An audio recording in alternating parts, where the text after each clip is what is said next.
ser o grande herói das estradas, tudo que você queria ser.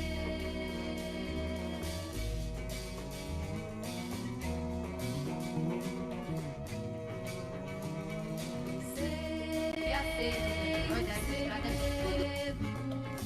você tem medo. Só pensa agora em voltar, não fala mais na bota e no anel de sapata, tudo que você queria ser. Sem medo.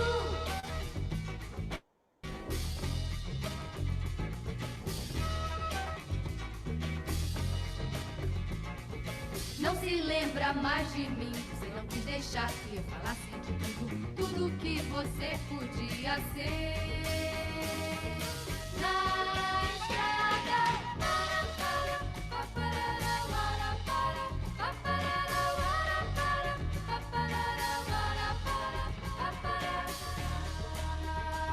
sol e chuva na sua estrada. Mas não importa, não faz mal, você ainda pensa e é melhor do que nada, tudo que você consegue ser. Ou nada.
The sun, the sky and sea, the sun, the sky and sea, the sun, the sky and sea, Aloe, I know I'm gonna see.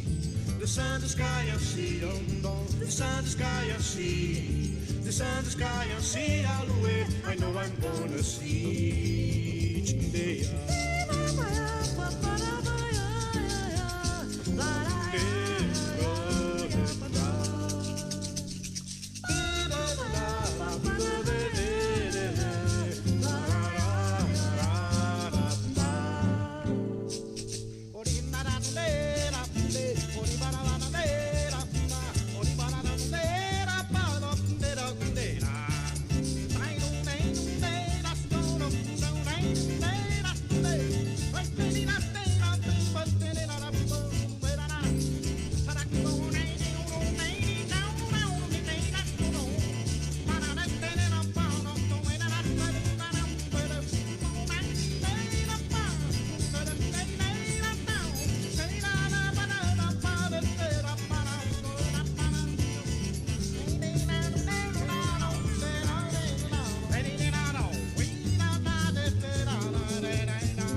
casa ao boi,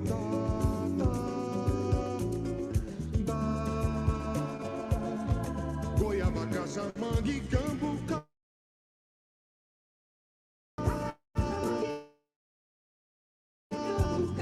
Caso, pitanga e guaraná, e dá vontade de cantar. Brasil, sei lá, ou meu coração se engana, uma terra igual não há.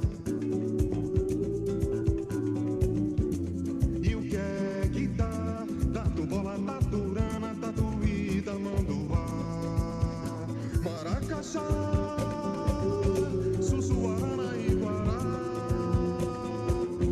Pirarucu, Tucunaré, Cará, da dança do Guarupi ao boi, bumba,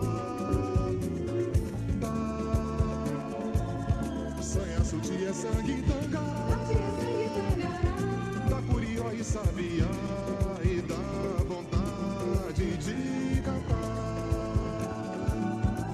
E o que é que dá? E o que é que dá?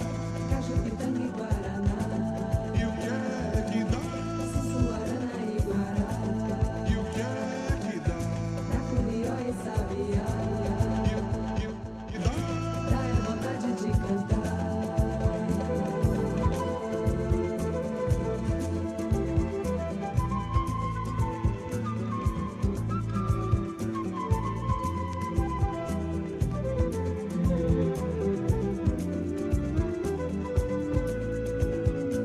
Maracajá,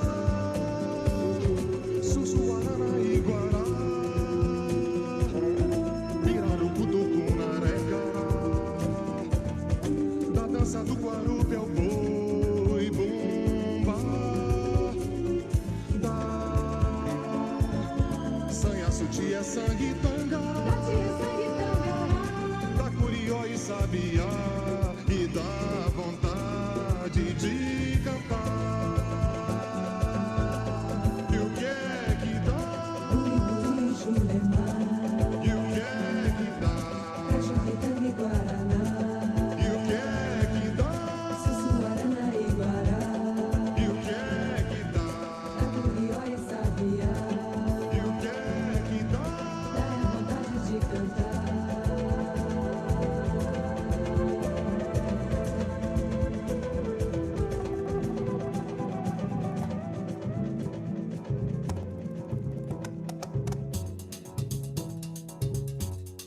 Coba, coba, coba, coba, coba, coba, coba, guaraco, coba, coba, coba, coba, coba, coba, coba, guaraco.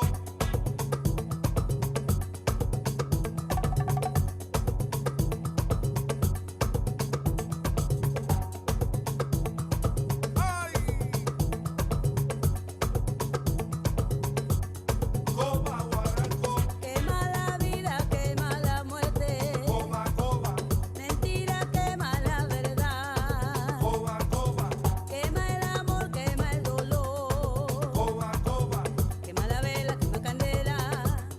coba, guaraco, Quema la sangre, quema mis coba, venas. coba, Quema la tierra, quema candela. Quema que quema, quema candela. coba, coba, Quema que quema, quema candela. guaraco, Quema la sangre, quema mis venas. coba, coba, coba, coba, coba, guaraco.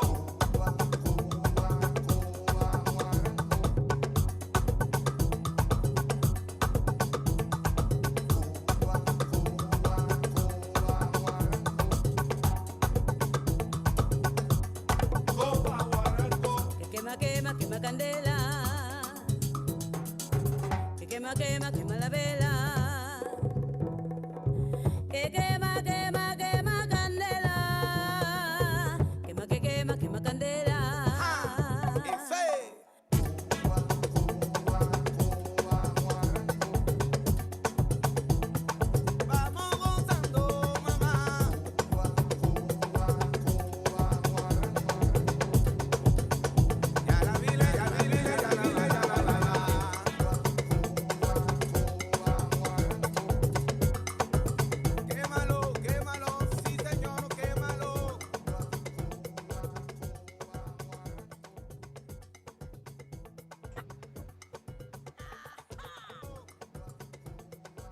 All right, so welcome everybody.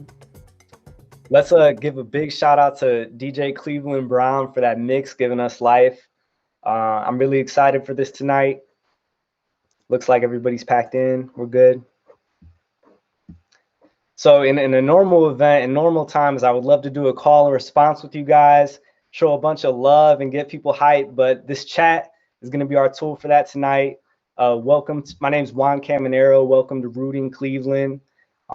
This is a really exciting collaborative event put together by Julia de Burgos Cultural Arts Center and 12 Literary Arts. It's two organizations that do a lot of really exciting work in their respective communities.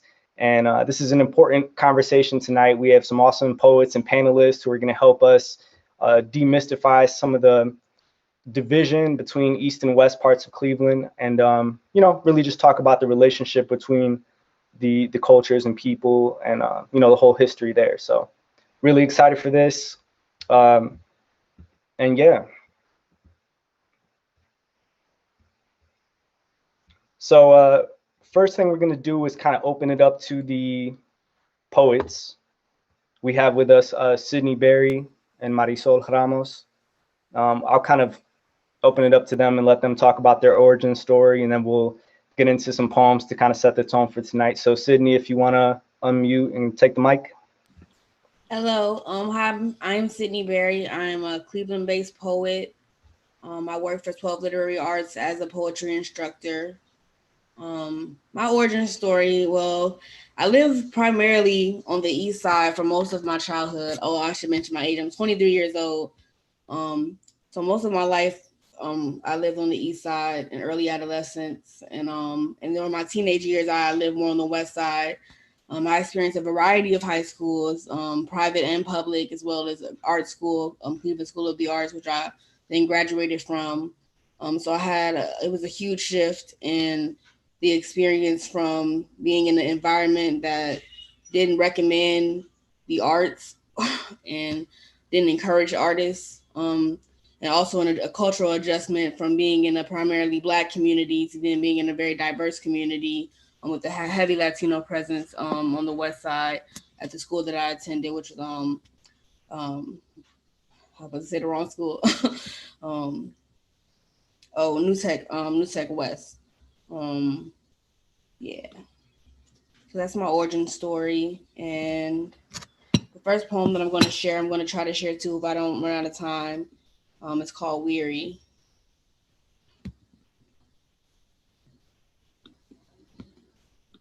I thought of my youth, all the memories of cottonmouth girls silenced by trauma, brown beads swinging like wind chimes, herbal aroma polluting the air, always called to the front of the room, downstairs, the next room, expected to answer, never heard my name, never was my name, forgot it now, can't seem to remember, but somehow this pick stuck in my fro.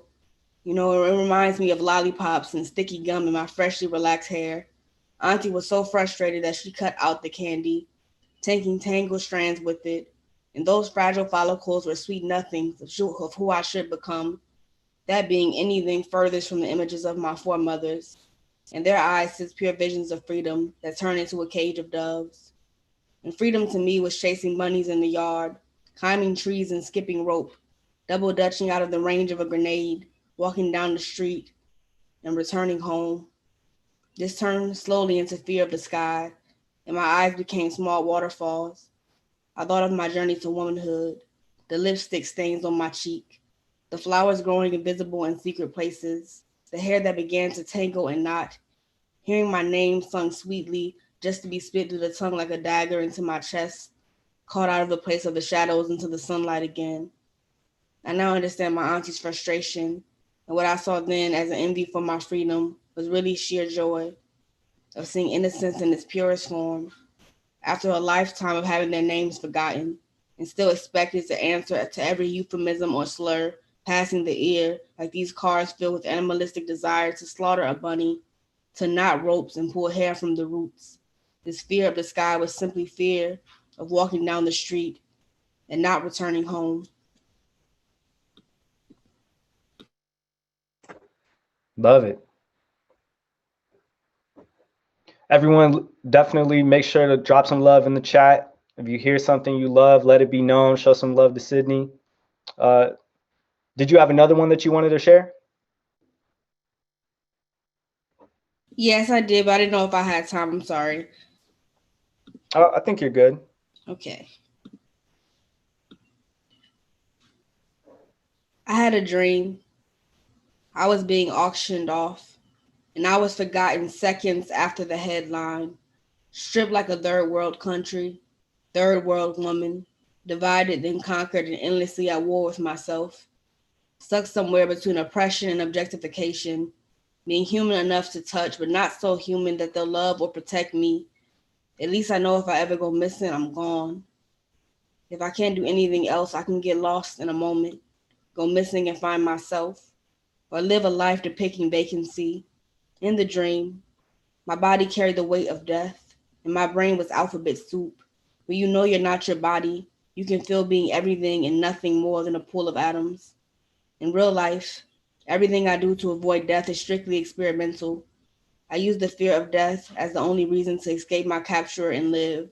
An entire discography full of running into my own multiverse of a mind, knowing here, in this realm of duality, I am a sovereign nation. I find myself when I feel lost. Whew. I love when I hear something that just it reminds you of the most vulnerable parts of yourself. That was beautiful. So we have Marisol up to the mic on deck, whatever Eric always says. Woo. Can I get like 2 seconds? Because that definitely penetrated me. Thank you, Sydney, for that beautiful everything. I don't even know what to call it. All right. So all my grandparents were born in Puerto Rico. Puerto Rico. Borinquen. My father's family more so Arroyo. My mother's family more so Cialis and Agua Buena. When my grandparents came here, they actually, both sides of my family, my mother's side and my father's side, started off on the east side. On my mother's side, eventually came to the west side. They all came around the 50s on the west side to the 60s, and my father's side still, some of them still live off of Superior in the 60s, 66. I've always had the opportunity I grew up on the west side, 216. Cleveland represent, I always got to say that. And I also got to come back to Sydney said she went to School of the Arts. I too graduated from Cleveland School of the Arts. So I'm really proud to have that connectivity. So I grew up on the west side, and I also went to private school and public school. So I don't know every struggle or every challenge or every opportunity in Cleveland, but I do feel as though I am very proud to be here and from here. I'm going to present 2 poems as well. My first, we're going to call it Nanichi, which means love in Taino.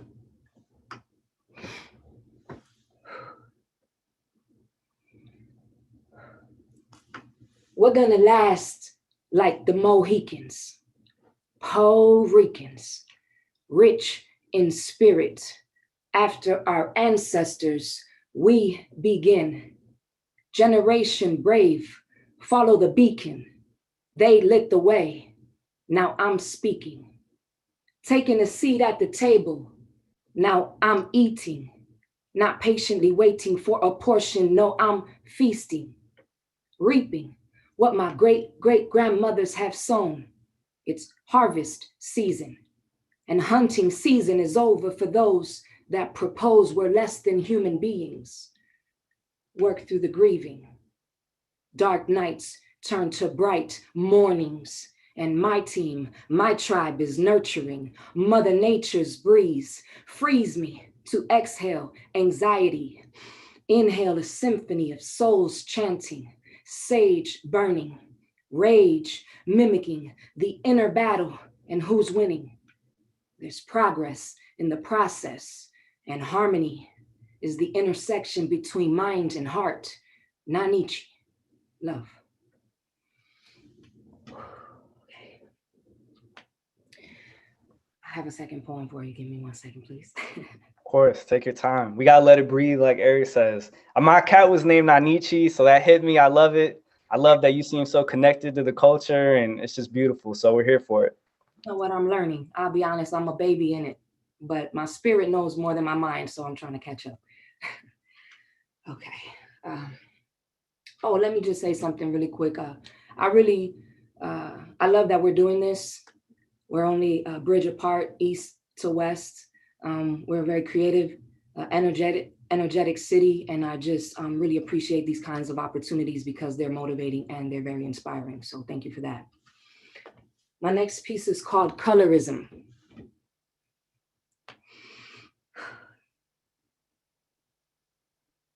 Colorism.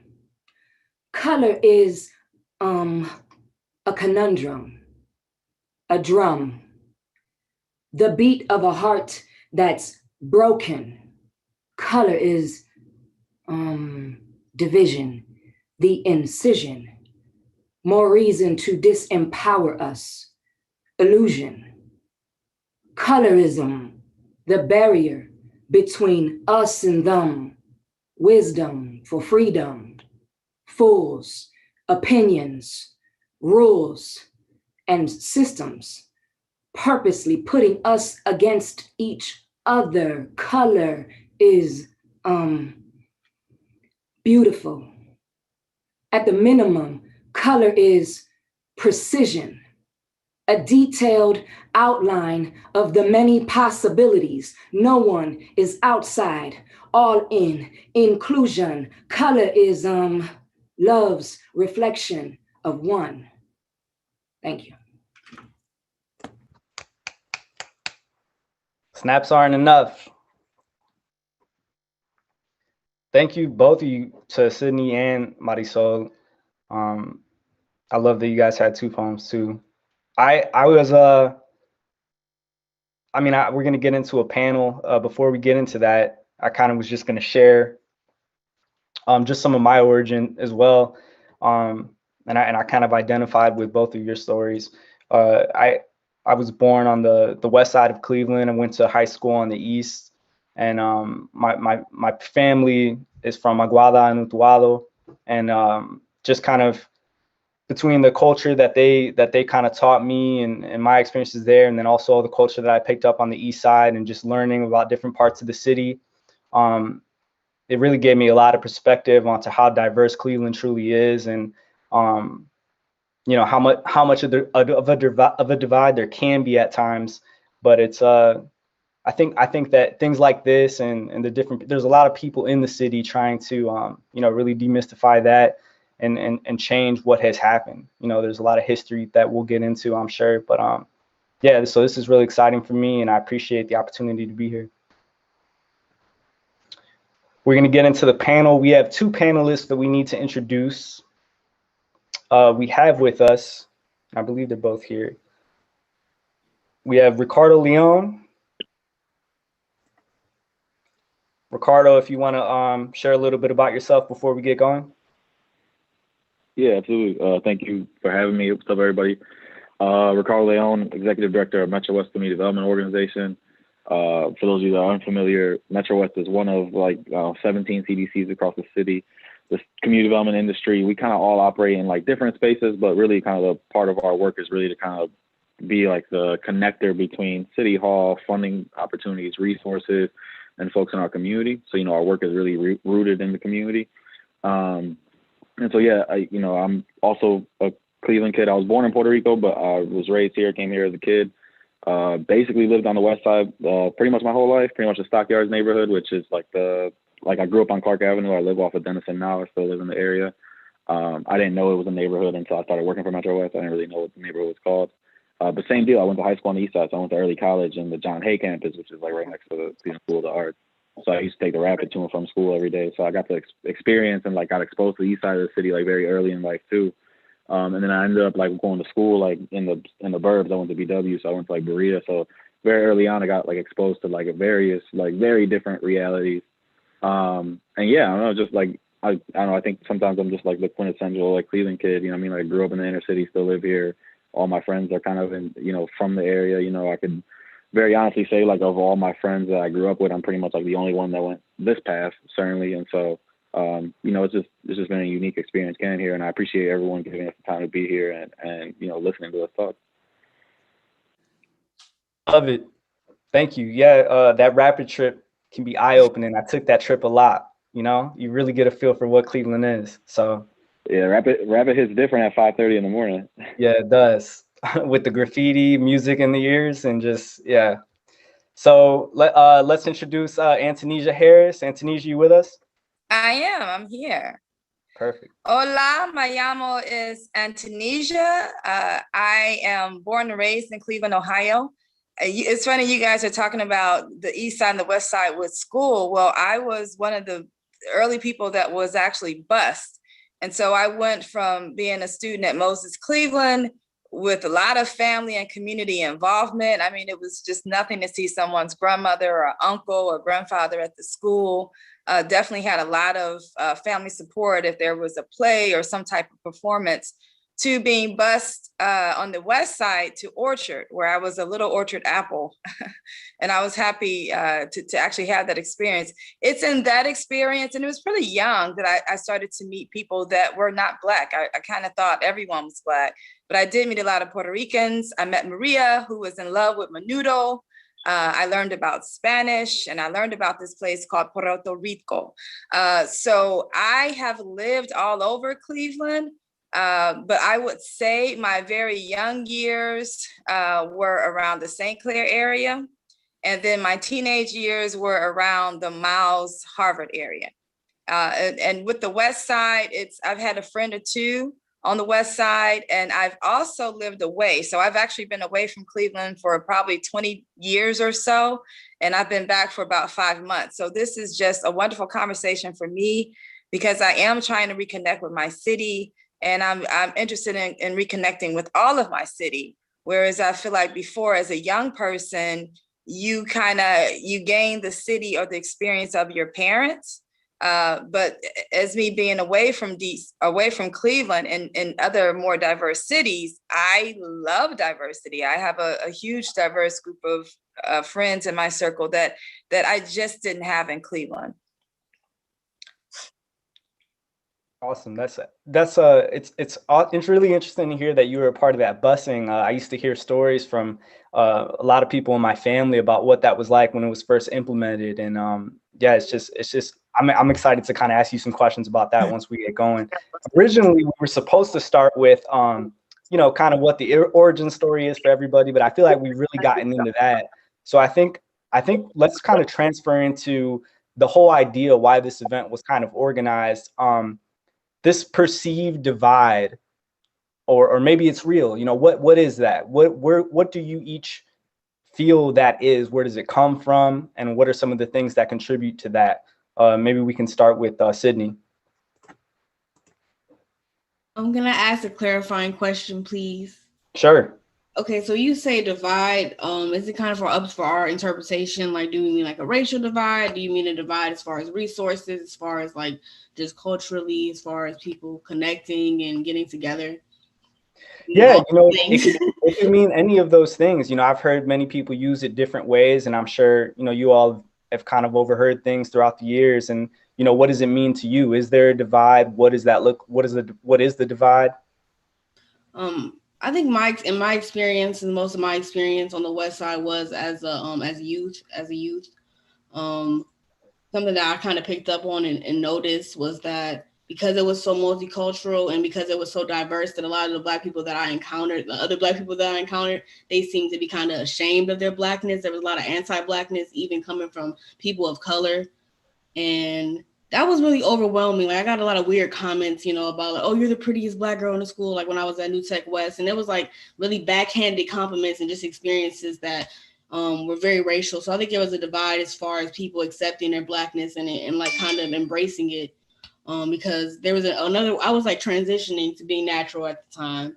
And so that was something that I noticed, that there was only one other Black girl in the school that was like natural or even thinking about going natural at the time that I was at New Tech West. And so everyone was like always talking about her and insulting her, and they really just didn't understand the importance of Black hair care. And that was just something that seemed to be like this, they haven't, like the West Side wasn't catching up to this natural hair movement. It's kind of what I thought at that age, but I didn't realize that being in a diverse community and being compared to other people constantly because of how you look can make you feel insecure. It can make you not want to accept your Blackness when everyone around you is telling you that it's something inherently wrong with you because of your features, including hair. So that's something I noticed as far as like culturally. As far as like resources go, I feel like there was a huge divide because when I lived on the east side, I didn't mention this, but I lived in East Cleveland. And so I lived like right by Shaw High School. And so there was like a lack of resources as far as food goes. They were like, I lived in a food desert. And so living on the west side and having like, a grocery store down the street and like literally right there, because I was on Detroit, like on West 64th. So like I could literally walk to the grocery store. It was right there versus being in East Cleveland and not having that. So I feel like a lot of the divide is about people acknowledging that there's a lack of resources on the east side, especially where I lived in East Cleveland, there being a lack of resources. And I feel like that makes people kind of, when they talk about the west side, and not even envious, but just acknowledging that there is scarcity in their environment and not really understanding like the history behind it, white flight and all those different things that go into the poverty that is seen on the east side, especially where I grew up in East Cleveland. So, yeah. Yeah, that resonates with me, and I definitely think even on the east and west, it seems like there's just different levels. Those resources really vary depending on where you're at. So there's like these little sub areas that are affected differently. Marisol, did you have any thoughts on kind of like the divide or perceived divide, anything like that? Sure do. I'm learning. I'm a baby in a lot of things when it comes to learning, because the more I learn, the more I realize there's so much more to learn. But I will say, there's a divide within ourselves, our mind, our body, our spirit, and not to go too deep, but it's just, if you already have your own inner struggles and your own inner battles and traumas, then that's an interesting start. So when it comes to race or class, things like that, for example, my father's family is more brown. My mother's family is more cream skin tone. And I always loved all of it. I didn't have a preference because I loved both. And I didn't really understand much about that inferiority, superiority, colorism thing until maybe, I don't even remember when I really realized things like that. But yes, a lot of things sadden me, and I think there's a lot of brokenness with, for example, as Sydney was talking about the resources.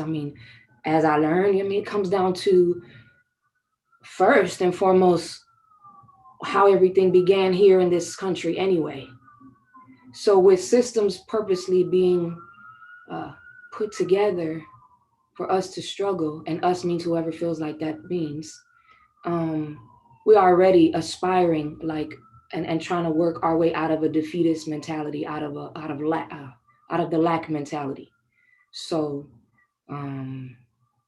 with that being said, I have a hope. I see just by these kinds of experiences that we're learning to become more self-aware, because a lot of times we look at maybe other groups, other people, who else should do what else.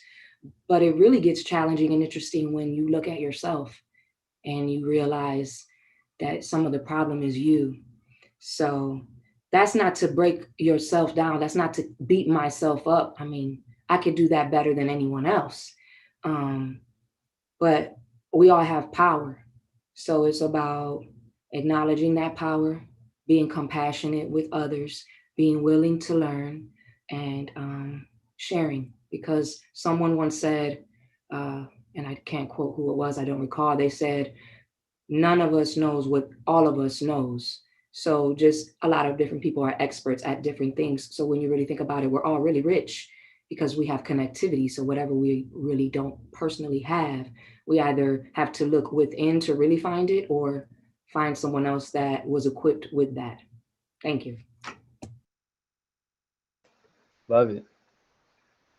Do you think, And we'll open it up to Ricardo here in a second. But what you and Sydney both touched on this. What do you think are the kind of systematic factors that really have oppressed the community and the Black and Latinx communities?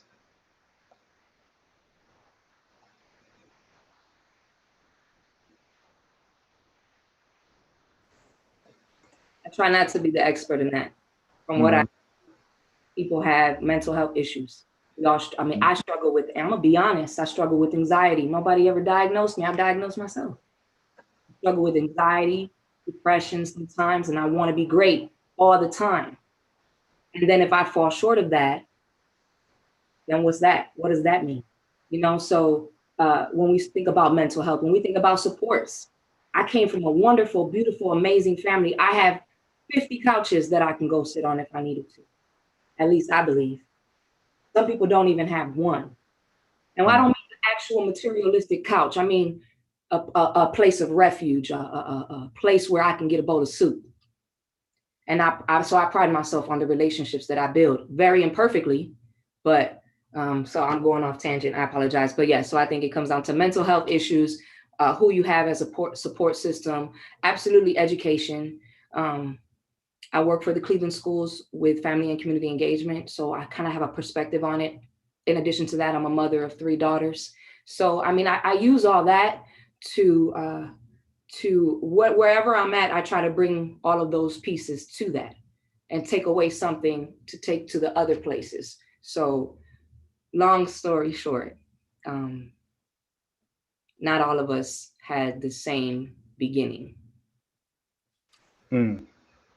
Somebody said in the chat, it always feels like a poem when you speak, and I agree.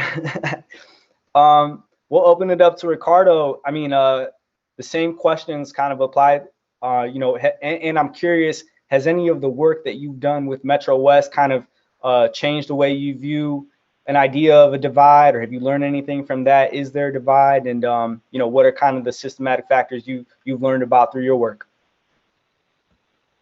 Yeah, definitely. I mean, I appreciate kind of everything that's been said so far, because I think there's a lot of truth in all of it.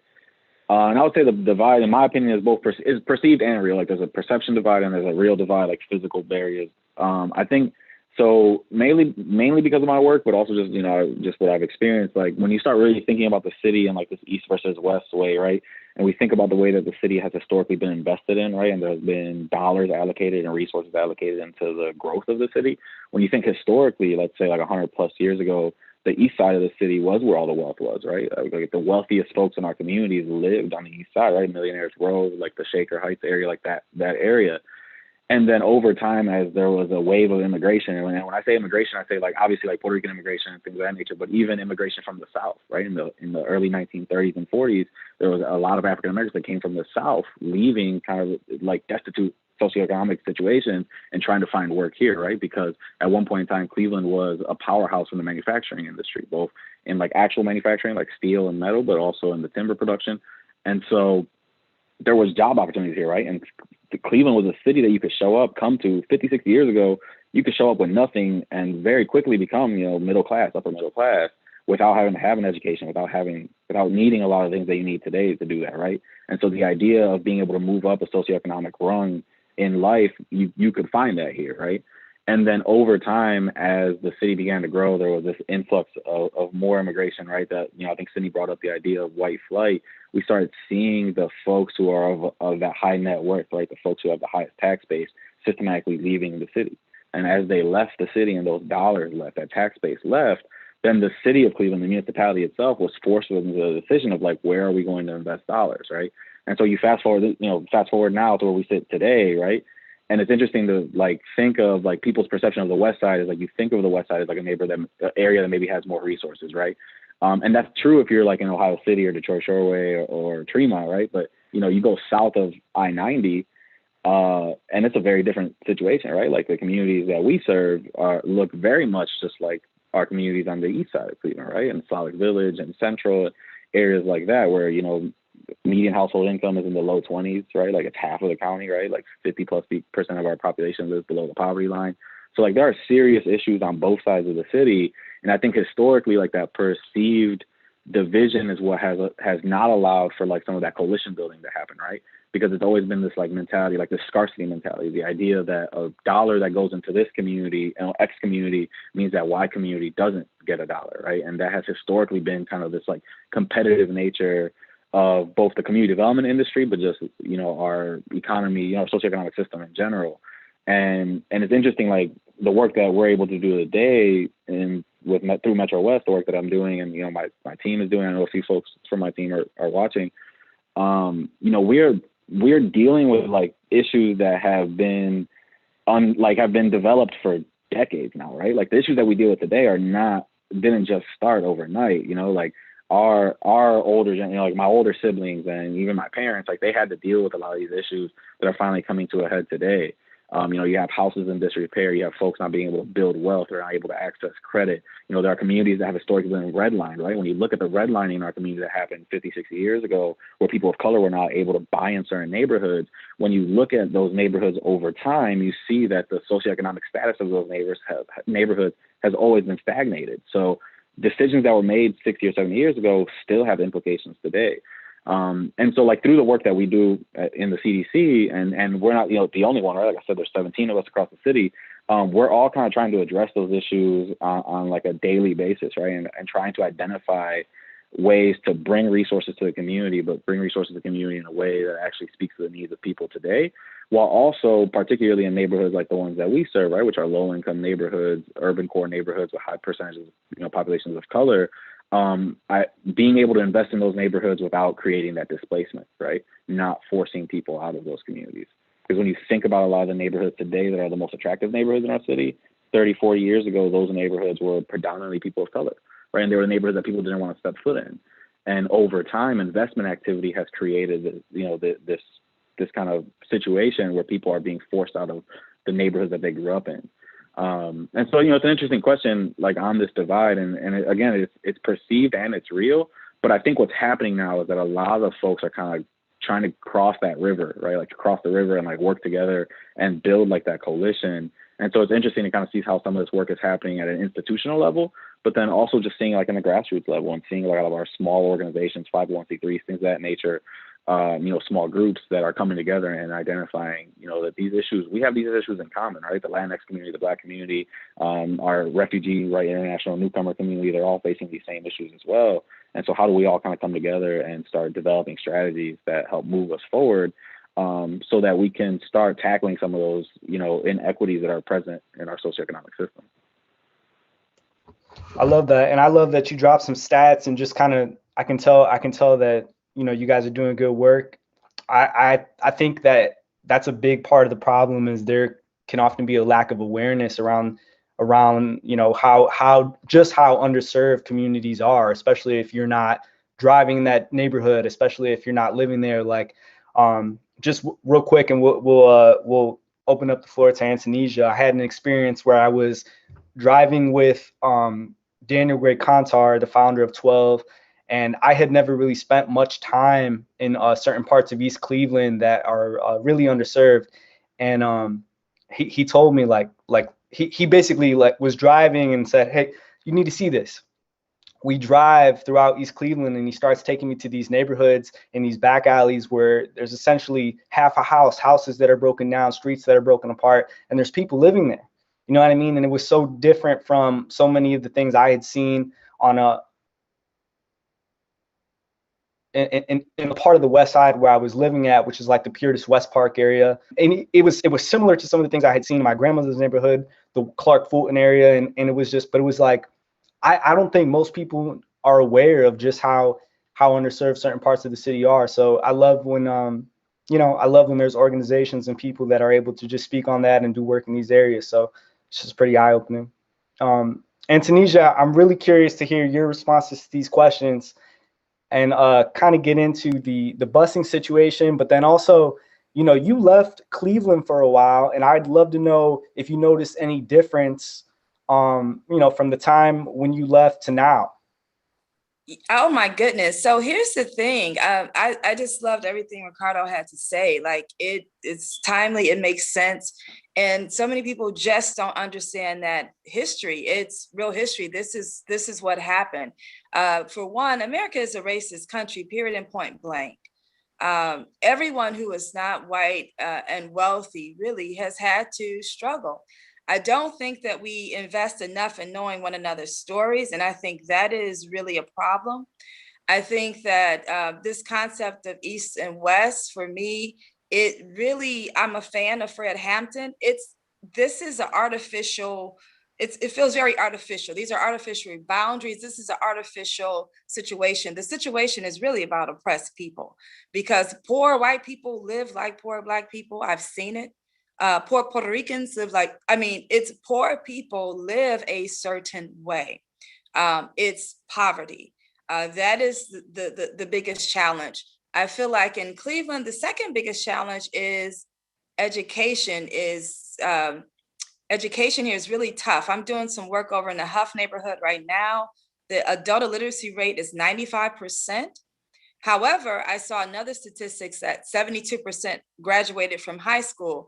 This is causing my brain to have so many problems. Like, I have to do further investigation. I don't know how 72% of people graduate from high school, but 95% of the adults are illiterate. So there's something happening with the education system.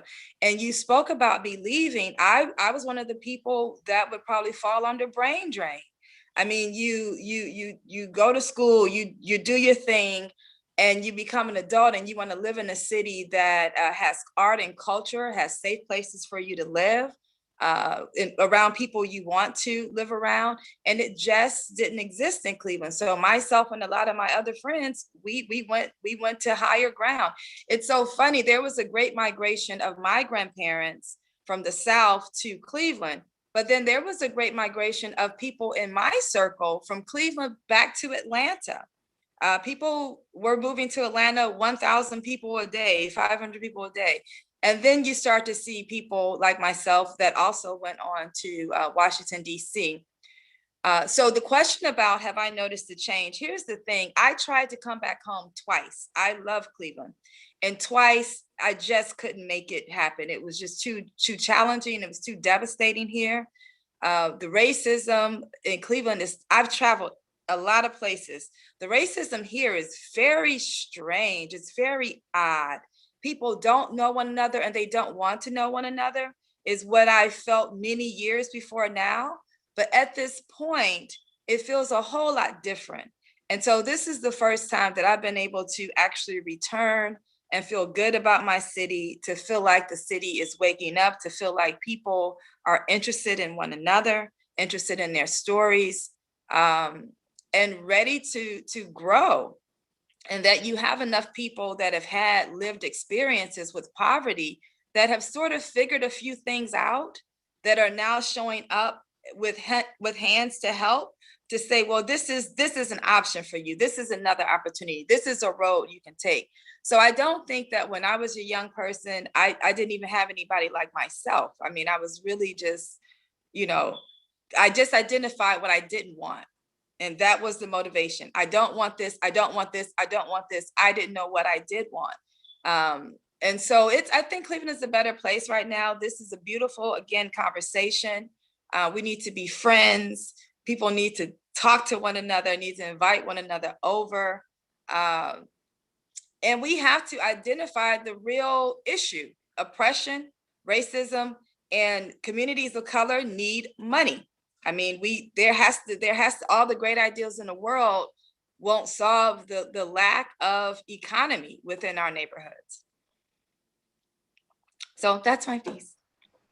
Can I ask you what it was like when the busing started, and what that experience was like? Do you remember kind of the reaction in the community and in the schools and among adults? I do. I was a student at Moses Cleveland at that time, and as I kind of shared when we first opened, it's a school on Harvard, and there was real community around the school. Like parents went to PTA meetings. The school, there was a lot of stuff, fundraisers at schools. I did plays and little performances in schools like everyone else. And you would look out in the audience and you would think everybody came for you, because you would see the man that works at the store. You would see your friend's grandmother. You would see your parents. when busing happened, my family was poor. My family was really very poor. My parents didn't have a car. And so I can't do after school activities on the West Side because my parents are concerned about it being too late. It was very difficult for them to come to a PTA meeting or something like that. So in that sense, the greater community, when busing started for me, was lost as a student. I couldn't look out and really see parents that I knew so much because so many people were so poor, and it would take maybe 2 hours on the bus to get from one side of town to the other. But the thing that was good, and I started off saying, I did think about, I met Maria and I learned about menudo, and I tried all these different foods, and I heard this different language, which was very interesting to me. But at the end of the school day, I got on the bus and went to my side of town. And so I felt like I had some pretty cool relationships with both Black and white people when I was in school at Orchard, but they weren't so much sustainable because who's going to arrange play dates? How no one from the West Side was coming to hang out with me at my house. I wasn't going to hang out with anyone at their home. So I think the concept around busing was to try to create some equality. And even today, we're still struggling with that very same issue. And so some of these things, I think I could say that maybe somewhat damaging, but not always. So I think that equality is still very much an issue in Cleveland. And Tanisha, you brought up Fred Hampton, and one of the things that I was made aware of was how he kind of brought together different communities, whether it was Hispanics or even white groups or people of all different cultures to kind of rise up and kind of combat some of the things that were oppressing people. Ricardo's brought up some solutions and things he's seeing in the community. You guys are all involved in all this work. What's kind of the way forward for the Black and Latinx communities? What's kind of the way that they can unite and continue relating to each other moving forward? And really, the whole city, East and West, if we're going to get rid of that divide, what does that look like? It looks like the people on this call being interested in the subject, for one. And then it looks like people looking at their hands and saying, these are the hands I have, what can I contribute? On my end, I came home for a purpose. I came home to create a space for a person that was me when I was younger. I purchased the building. I was able to purchase the building on Huff. I was able to attract a partner, Adam Whiting. We're developing this building for people who are connected based on consciousness. I think so much in this country is really this race-based thing, which is like super tiny and small and old and antiquated. People have to learn and be comfortable connecting with one another based on consciousness. If you think an apple is good to eat, then come hang out with me because I like apples. And while you're hanging out with me, you may find a blues artist that you like because I like blues. I might discover Julio de Burgos as a poet. So we have to figure out how we can just naturally connect with one another. I think when you make connection feel like work, you're going to lose people. But I cannot stress enough, people have to, especially at this point, after Black Lives Matter, after 2020, the curtains have been pulled up. Everybody knows what it is. We can have these conversations about, these stories, but people like you, people like me, we need development dollars. We need people to come on board with the projects that we're doing. We have to be allowed to move around and just know one another. Even in our personal lives, like I'm waiting for someone from the Puerto Rican community to invite me to dinner. Like this is a step in the right direction. We have to know one another. We have to dismantle this propaganda of difference. There is a sameness among particularly people who grow up poor, but there is also a sameness around people who have a consciousness of fairness. So we have to know one another, and we all have to do our part, even if it's very small. If it's showing up at a school saying, let me tell you about my grandmother. These types of things need to happen. We have to take away this difference. However, it's very, very important. It's very important for people to take away difference, but still have the ability to strongly identify with who they are. I am a Black woman, 1000%. I have indigenous roots. This is not going to go away. It won't be minimized because I spend time with you. And so that's the thing. I think that people have to be allowed to be who they are, who they say they are, however they express that. And there just has to be room for us to have spaces where that happens. I love that. That to me is real. That's real inclusiveness. Necessary. Sydney, Marisol, did you guys want to share your thoughts on that? I appreciate the opportunity, but I think I have used enough words. I hope a good amount of sentiment, and I just look forward to being part of the process moving forward. Thank you. Love it. Sydney? Am I responding to the same questions as Antonesia? Yes. Any thoughts you had on what Antonesia was saying, or just the same question about, kind of moving forward and unifying? I agree 100% with everything that she said about creating those spaces and cultivating space for change. And I think a mistake, like you said, that's what real inclusion looks like. I agree 100% because a lot of times people think of inclusion, they think of ignoring differences. And unity is not about this illusion of there being no differences, it's or simply mirror relationships. You can't just like, oh, we have this in common, we're both poor, or we both lack. You have to come from a space of your agenda of change and love, and that can simply be the reason you connect with someone if you have nothing in common at all. Because there's going to be instances and situations where you encounter people who you don't share those things with, who you don't even share poverty with, or you don't share your skin color with, and you have to find ways to connect. And I feel like if your agenda is love and change and equality, then I feel like that's something that we all should be able to connect on. I love that. Ricardo? Ricardo? Yeah, I agree with everything that's been said as well. I think something from like a practical, like, how do you move an initiative forward? I think something that really needs to happen and has started to happen a little bit, in some of our communities, is this idea of like power sharing, like taking power from our institutions and the folks who have power, right, the system, and having folks like people who like real people like come together and decide like, well, how do we actually move an initiative forward, right? Whether it's policy advocacy, whether it's consensus building around certain topics, right? Like this idea that as unified, like on a unified front, you can get a lot more done, right? You can go to your elected officials and force them to make change, right? You can kind of rattle the systems that are present, but you have to do it from like an organized perspective. Like there has to be some kind of organization, and there has to be some thought leadership that's put out there in order to make those changes happen, right? Like just being angry and screaming isn't really going to get you anywhere, unfortunately, because that's really easy to block out, right? What I mean by that is like it's really easy to block out by those institutions that are in power, that hold the power, in our system that's inequitable. But if you become organized and then you are on you have the same power, at least in the ability to move an agenda forward as those folks who are resourced, and you may not have the resources, but you can still move the agenda forward, that puts you on a level playing field with them, right?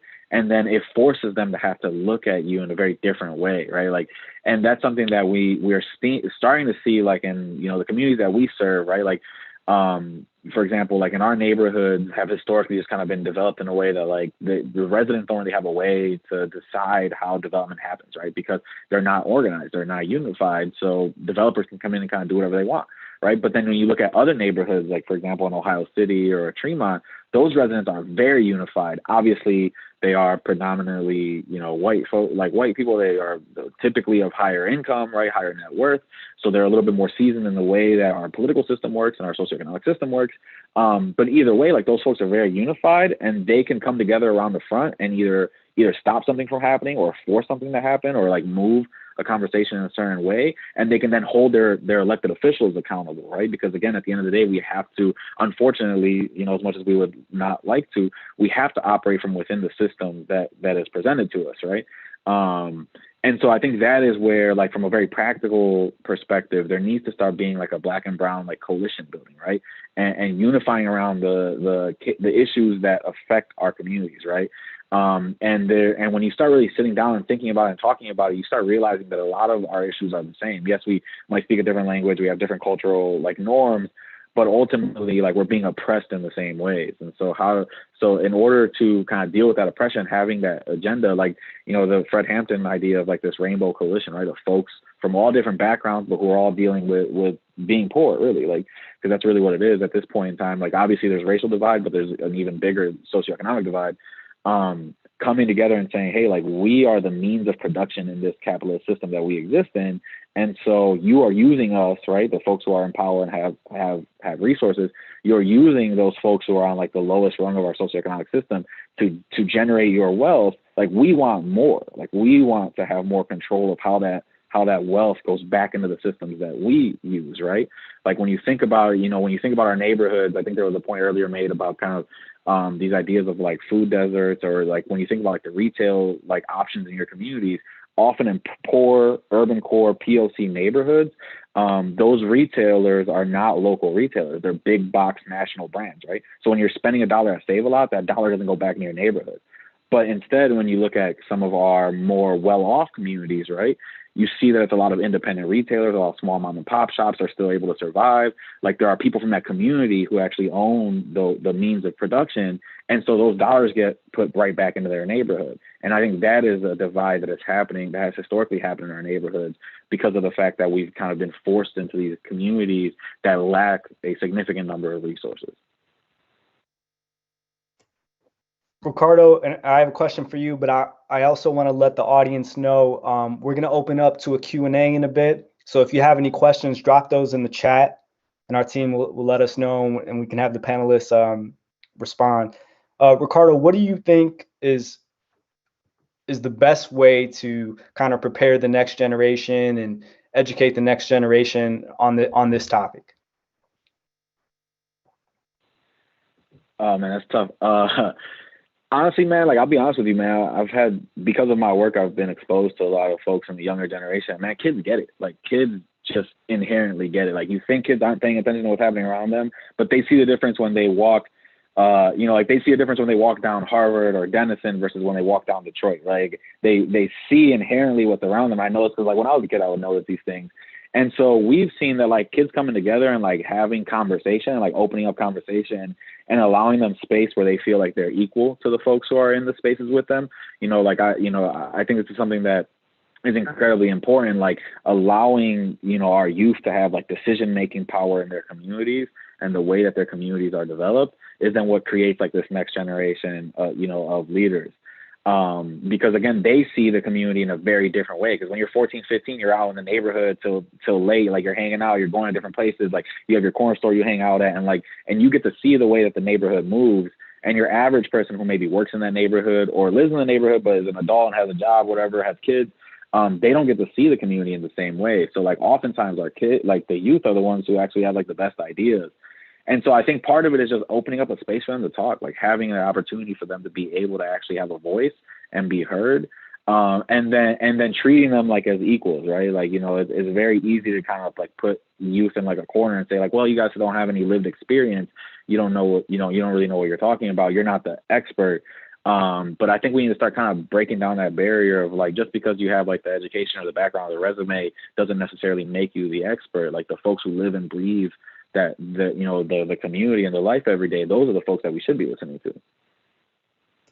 And that's why I love events like this and organizations that come together and do things like this, because I think it just pushes that kind of conversation and you know, philosophy forward. And that's, you know, so 12, we have Julia de Burgos. You know, what are some other organizations or events or spaces that you all feel are pretty much working to kind of, you know, make some of the changes that we've talked about here? What's empowering, you know, the communities now? That's a question for any of the panelists. This is Antonesia, and I'm saying I'm coming back. So I'm coming back, and I'm trying to understand what's going on. I see some phenomenal work happening in Cleveland. I see some really, really good things happening. However, I'm missing the connectedness of the work. I'm missing the people knowing one another who are doing the work, and I'm missing how folks, not just youth. I think youth are important, but I think, you know, helping older people understand that, yeah, your vote actually matters, particularly in local elections. Like, I think that people have to understand a process that they've been told through propaganda, your vote doesn't matter. I feel like in Cleveland, people are just not interested in things that play a part in their everyday lives, because I think that they've been talked out of it. So I think people overall need to be talked in, but I see some really, really great work. I don't see as much connectedness, and I don't see as many people going into doors. I feel like something has to happen where more people are entering doors, and then they're spending time at this particular center using this. I almost would like to see our communities operate like a university. Like, you start off at the Julio Burgos Center, and then you go over and you do something with the folks at the Ridolph Farm, and you go, you know, like, people are learning skills and learning more about their community from the people who are doing the work. So that's my contribution. I think it's great work, but I think that getting some more directed effort to direct people to enter and take advantage of services and opportunities should be improved. And is that something that you've seen in cities like Atlanta and Washington, D.C.? You know, to be honest, I see the same type of work happening in these cities, but I honestly, Cleveland it feels very much behind a lot of places. I mean, gentrification is just now coming to Cleveland, and people don't know what gentrification is. And they're going, if there's not some education around that, people are really going to get hurt. However, there are also winners when it comes to gentrification. And if we don't talk to people about how to win, they're going to lose. So am I seeing it in other cities? I'm seeing it in cities where people like you and like me, that people that are interested in these cause, they use their hands, they get to work. Even if they don't have a big organization, if they don't have a big budget, they just grab up 6 girls and say, you guys, what are you doing next? And they work with them. I mean, that's sort of what I've seen a little bit more of, that, you know, people, we all have to try to figure out a way to contribute. Cool. So what we're going to do is kind of open up to a Q&A. If the audience has any questions they want to throw in the chat.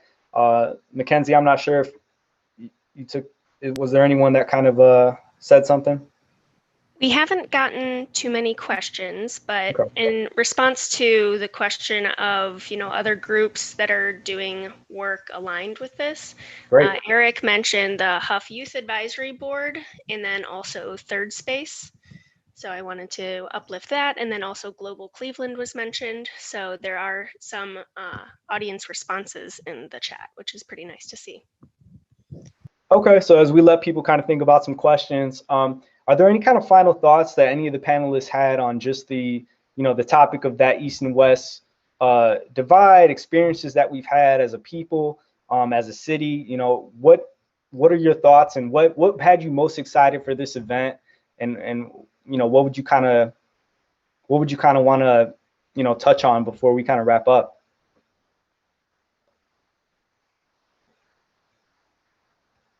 Any other panelists?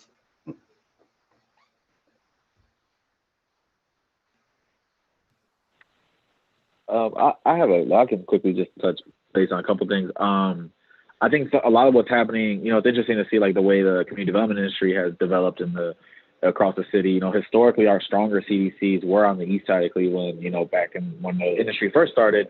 Sorry, those are dirt bikes riding down my street. So like historically, like our stronger CDCs were on the east side of Cleveland, and then over time, some of our west side CDCs have kind of grown into that stature. And I say it's from like a perspective of like Metro West is like one of the newest CDCs in the city. It's like a new young CDC. But what we're seeing a lot of happening, like that has happened on the east side, and I think it's finally starting to make its way to the west side, is like this idea of like cooperative capitalism, right? Like co-op ownership, like having democratically owned capitalist resources that then create revenue and drive profits for folks who actually live in their communities. And that has been developing. Like when you think about like the Buckeye Woodhill like co-op, when you think about Evergreen Solutions, which is another community-owned co-op on the east side, like there are ways where folks are finding ways to use the system that we operate in to their own benefit. And I think that's finally like that line of thinking is kind of finally starting to make its way over to the west side as well. And like some of the work that we're doing, but also some of our partners as well. So I think that's really interesting. Like I think it's exciting to see like how, given like the circumstances of the neighborhood, you kind of create these like really unique, like innovative like tools. And then you can find like, well, that tool works in this neighborhood too, or it works in this area, or it works with this population. And I think that's one of the coolest things that we're seeing right now is like there's this like influx of like new like young leadership in like a lot of like the nonprofit sector, and that's driving a lot of these like innovative ideas. What are some? I've heard it touched on a little bit tonight. It looks like we do have some questions in the chat. Tiny asked, in what ways is Cleveland lacking in change? I think Tanisha touched on that a bit. Well, as a question, I mean, it's really hard to put in words. I think that when you visit other places where so there's been a whole return to the city. There's also a whole return to the neighborhood. And so there's another migration. People are interested in being able to walk to the corner store, walk to get a cup of coffee. They don't want to be as dependent on getting in their car to go places to get something to eat. So I've just witnessed a whole return to the neighborhood across a large part of the country. You're seeing it in Baltimore, believe it or not. You're seeing it in Philly. Definitely it's happened in Washington, D.C. So for the bigger cities, people are actually strengthening their neighborhoods with business, small business, and they're creating situations where folks who have large businesses are doing sort of community contracts. And within those community contracts, again, there is some agreement that if you're doing business in this community, you are going to support the school, the local school, or you're going to ensure that we have upkeep of these playgrounds, or you're going to provide funds for a literacy program. And so I feel like Cleveland would be very wise to do a lot more of that. I mean, very wise to do a lot more of that. Unfortunately, you have a company like Amazon that's coming to this area, and they really don't provide enough funds for the city. And then you have small people, small developers, even such as myself. It's really a struggle just to get really small amounts of money. And so it doesn't even seem like it's a welcome concept. And I think that people getting together and saying, again, organizing, this is what we want. It makes all the sense in the world. But I think people in Cleveland have to be taught to have a voice. Even in my own family, people they don't want to say anything. It's not going to make a difference. But so it's a very basic thing. But how do you give people empowerment and voice? And I think once you have that and buy-in, people push forward. I mean, they really do push forward, and particularly the youth, because they do know what's up. I've heard a couple of the panelists touch on gentrification. What are some of the dangers that we need to be aware of as a community, and recognizing this, and how does Cleveland respond to the rise of that? I think people should start to look at videos and understand what gentrification is, and look at what documentaries, what other communities have done to sort of offset it. But gentrification is really, really tough. It's particularly tough for people who don't own. And so let's put you in a situation, you're renting an apartment and the owner collects $800 a month from you for rent. But this neighborhood is improving. The owner now has the opportunity to collect $1,400 for rent for you. You and anyone else who can't afford to pay $1,400, you have to go. I mean, you just have to go. And then you have to go, it really displaces people and it can be very mean. However, if you're the owner of that property and you've been struggling for years to keep this property and you've struggled to have this small amount of rent, and now all of a sudden you have this opportunity for this large amount of rent, then you too have a family that you have to look out for. So it's just a really challenging situation. I think the best thing is for families who have folks who own properties, people need to get together and decide what direction do they want to go. Do they want to sell? Do they want to keep? Because keeping is not always the way to go, but it really displaces people. I mean, you see it, for instance, for me, when I was growing up, Detroit West Side, people would say poor white trash lives over here. That's not the case. Even Ohio City, which I always thought was beautiful. And I couldn't understand why, even as a kid, like, why are people saying this? Because simply I saw people. But people who have more money sometimes go to very poor neighborhoods and they buy a lot of land because they can. And the city says this is investment in the city, but it's divestment from the people. And so I don't know the answer to this. I know that I've witnessed it. I've been a part of it. I've lost in gentrification and I've won in gentrification. But I think that it is, because it's happening in Cleveland, it's a real thing that I think people really have to have some consciousness and some education around so that the solutions that work from Cleveland can come from the people in Cleveland. And for anyone who's curious, they did drop a link in the chat kind of explaining what gentrification is. And Tanisha, I really appreciate your explanation, just because it also included some nuance that I hadn't really heard before when people talk about this, like imagining the situation that a lot of the property owners are in. Like, that's not really something I had thought about before. So yeah, appreciate that. It looks like we have some questions in the chat regarding the youth. People kind of asking what's the best thing for the youth to do? How can the youth kind of get mobilized? And especially now while COVID's going on and, things are closed, people are supposed to be quarantining and whatnot. What's kind of the best way to, aside from things like this, kind of get going and kind of push things forward for our communities? Ricardo and Tanisha. Sydney, I know you work with kids, I think.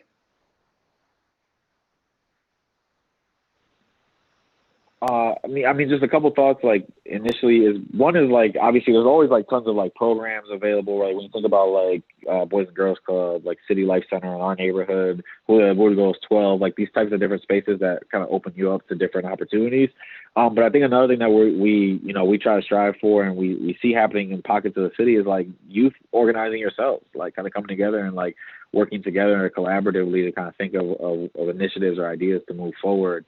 It's tough because I think oftentimes when you think about like a city like Cleveland, like we're a Midwest city, we've lost population, we've consistently lost population, we've lost our tax base.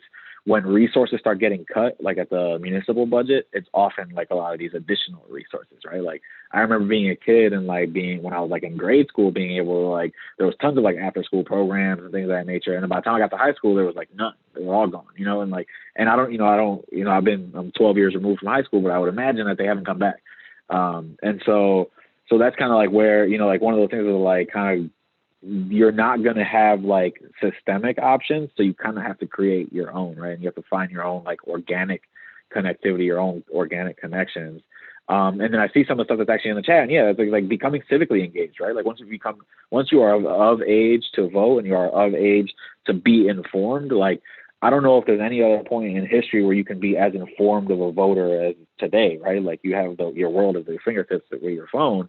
inform yourself on those types of, on the policies that you want to see change. Like if there's stuff in your neighborhood you don't like, start doing some research and figuring out like, well, how do you get to the bottom of that, right? Look at your institutions. Like when I say like the CDCs, like we're responsive to residents, like we literally are designed to respond to residents. Like whatever residents tell us to do is what we kind of have to do. Like we have to figure out a way to make it happen. So again, like as youth, like if you can come together and come up with an agenda, and you can go to your community development organization, you can go to your elected officials, you can find like, even sometimes often like a business owner, or something we see a lot of in our neighborhoods is like, there's like that little lady on the street that everybody knows and everybody respects, right? Like if you can get in front of those kind of like key people in your community and start creating like an agenda, then you start giving yourself a voice and you start being able to move that agenda forward.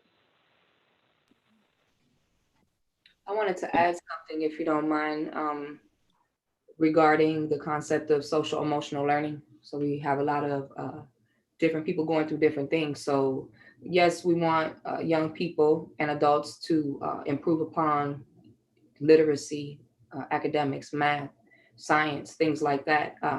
But really getting to know, like you guys had mentioned, our stories, our family stories, things that we can be proud of, sharing information, and just really dealing with people more so than policies and things like that, which I know all those things are important. But I'm trying to say that leadership is important, but leadership of self first, getting to know yourself, your strengths, and how you can add value in places, and then also knowing where some of your weaknesses are, or your areas that could use some improvement. So I know that by us being adults, improving ourselves, naturally and organically, we will create those spaces for young people to be comfortable making mistakes and growing. And go ahead. I'm sorry. This is Antonesia. One of the things I've been thinking a lot about that since I've been back. And I think one of the things that I'll work on this year is creating a volunteer organization where we have people that are going to different organizations, and they're there doing real work and learning. And then there's also an opportunity for leadership in something like that. I feel like I've heard so many people just express, I don't know, it doesn't matter, and a little bit of discomfort. So I feel like having, for me, I know this year I'll focus on getting that done, but getting a volunteer organization where it sort of works like a college. Like you can do an internship for 3 months at 12, or which you guys are already doing that, which is great. But there are so many others that just haven't taken this sort of progressive approach to solving problems. It's like people sit in a room and they think of the solution and then they implement this solution. I think that you have to get more people to understand how to solve problems. And they do that by being next to and inside of these institutions. I think, again, like I said, everyone that has a hand should have the opportunity to use their hands towards improvement if they so desire. And sometimes they simply need the support to do that. And I just tried to think hard and long about what's a vehicle that can make that happen. And for me, I think it's volunteerism. I think you can really gain a lot by being of service, and then also having people be of service to you. And these are not volunteer opportunities simply putting food in the basket, but it's young people sitting down and saying, identify a problem, now come up with a solution, and here's some people that's going to help you do it. I think something like that is a little more radical and a little more fast and a little more, you can have 1,000 volunteers out at one time. So that's what I like to see. I like to see more mass movement and more people involved, and they can be a part of it and not be a part of it and come back and be a part of it. I love that. I feel ready. I don't know about anyone else here, but I feel ready. Like it's just great to me that this is all taking place online, and I can only imagine like during the summer or next year, whenever, when things start getting comfortable in person, what kind of things we'll do, how we'll kind of mobilize, and, hopefully we can continue conversations like this. I know for a fact that there will be another kind of event like this, a continuation of the conversation on June 17th. We're going to send out, you guys will be receiving a survey at the end of this, and we're just about wrapping up. But it's been a real pleasure to speak with each of the panelists, hear from the poets, and you know, we appreciate everyone being here today. I think a lot of the people in the chat and in the group here would agree that 12 and Julia de Burgos do great work for the city and in the respective communities. And I just feel really fortunate to have been a fly on the wall in this conversation. And thank you. We'll open it up to DJ Cleveland Brown to play us out. Be sure to look out for that survey, look in the chat and see all the love and ideas people shared. And yeah, thank you all for coming.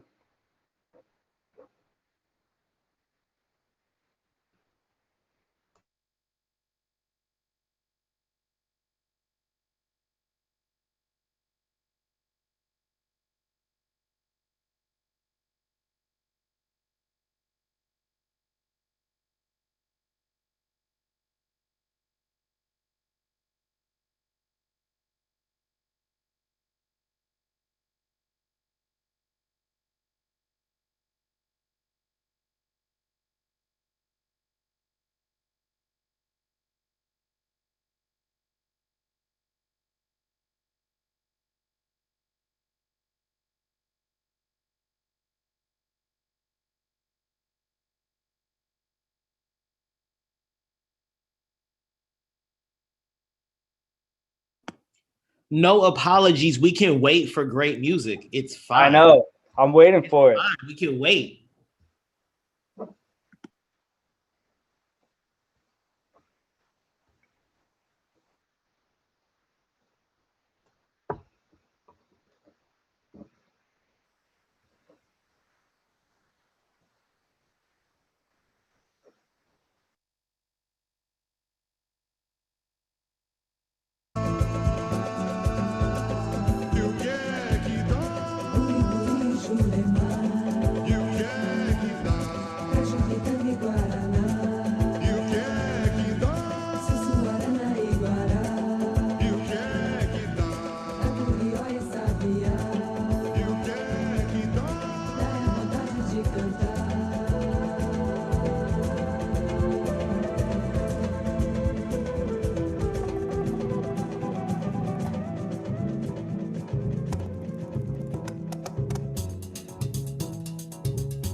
comprendre.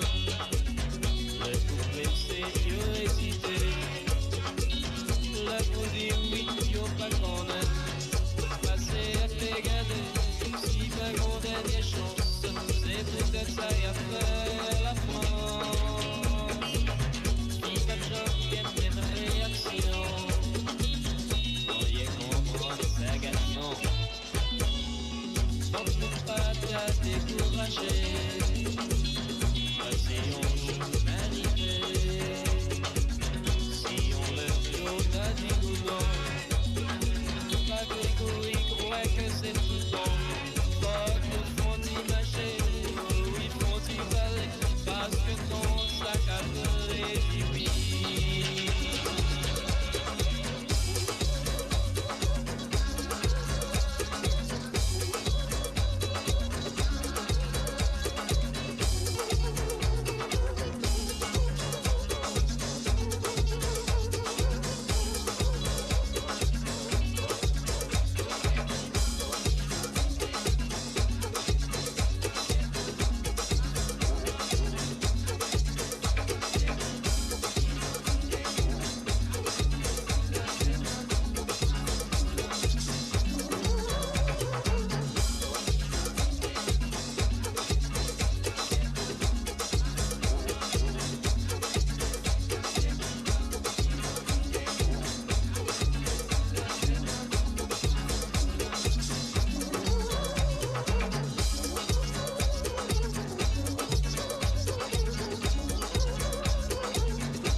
Balbo tonki, tememe, me llama semi way. Tuval balbo ni cuarme y alarmo, me llama se, me antarme. Tuval balbo me papa y me mugime, me llama se, me andan a los sosi. Tuval balbo me bebe boshkaen, me llama se, don't tell me where me. Man koba yimase umba indonye Eloa mama sini we kikike Kikikila yimase Atop teme Eloa mama sini we les jours Oh yeah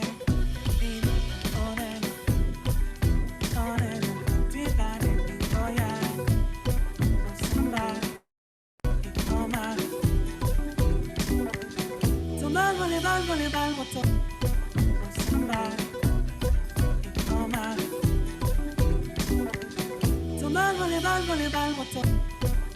Samba e coma. Tomar voleva il voto.